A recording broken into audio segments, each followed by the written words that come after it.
রাধে রাধে বন্ধুগণ, সমগ্র শ্রীমৎ ভগবদ গীতা শুনতে সঙ্গে থাকুন।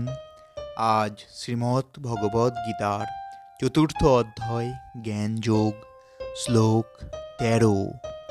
ওম নমো ভগবত বাসুদেবায়। চতুর্বর্ণং ময়া সৃষ্টং গুণ কর্ম বিভাগস তৎস কর্তারমপি মাং বিন্ধ কর্তার ময়োবয়ম।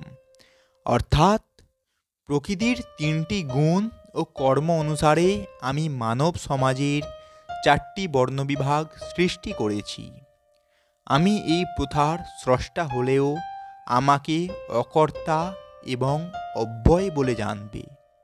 এর তাৎপর্য, ভগবানই সব কিছুর স্রষ্টা, তার থেকেই সব কিছু সৃষ্টি হয়েছে, তিনি সব কিছু রক্ষা করেন। আবার প্রলয়ের পর সব কিছু তারই মধ্যে প্রবিষ্ট হয়। সমাজের 4টি বর্ণেও তারই সৃষ্টি।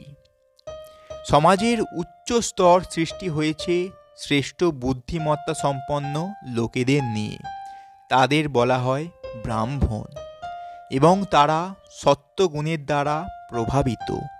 এর পরের স্তর হচ্ছে শাসক সম্প্রদায়, এদেরকে বলা হয় ক্ষত্রিয়, এবং এরা রজগুণের দ্বারা প্রভাবিত। তার পরের স্তর হচ্ছে ব্যবসায়ী সম্প্রদায়, এদের বলা হয় বৈশ্য, এরা রজ ও তমগুণের দ্বারা প্রভাবিত। তার পরের স্তর হচ্ছে শ্রমজীবী সম্প্রদায়, এদেরকে বলা হয় শূদ্র, এরা তমগুণের দ্বারা প্রভাবিত। ভগবান যদিও এই 4টি বর্ণ সৃষ্টি করেছেন, তবুও তিনি এই বর্ণের অন্তর্ভুক্ত নন, কারণ তিনি মায়ার বন্ধনে আবদ্ধ জীবের মতো নন।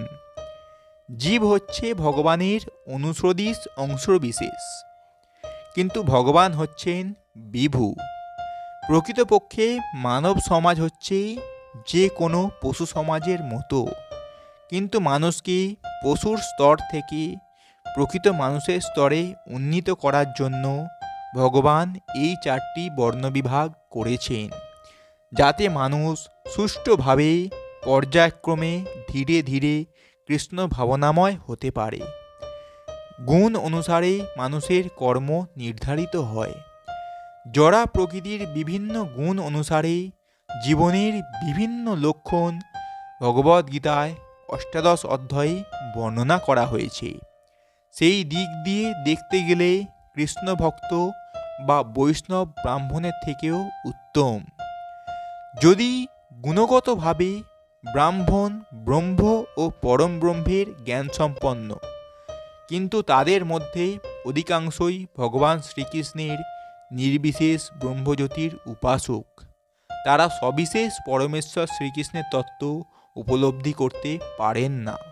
বিষ্ণু তত্ত্ব বা শ্রীকৃষ্ণ তত্ত্বকে উপলব্ধি করতে হয় ব্রহ্মতত্ত্বকে অতিক্রম করে, এবং তখন তিনি বৈষ্ণব পদবাচ্য হন।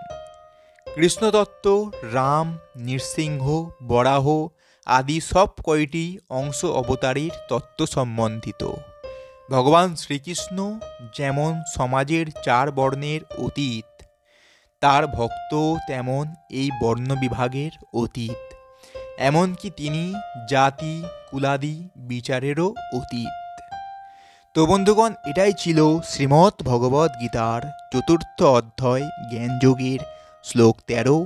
এইরকম সম্পূর্ণ ভগবদ গীতা এবং বাংলা অনুবাদ শুনতে আমাদের এই চ্যানেলটি সাবস্ক্রাইব করুন এবং সঙ্গে থাকুন। রাধে রাধে, জয় শ্রীকৃষ্ণ।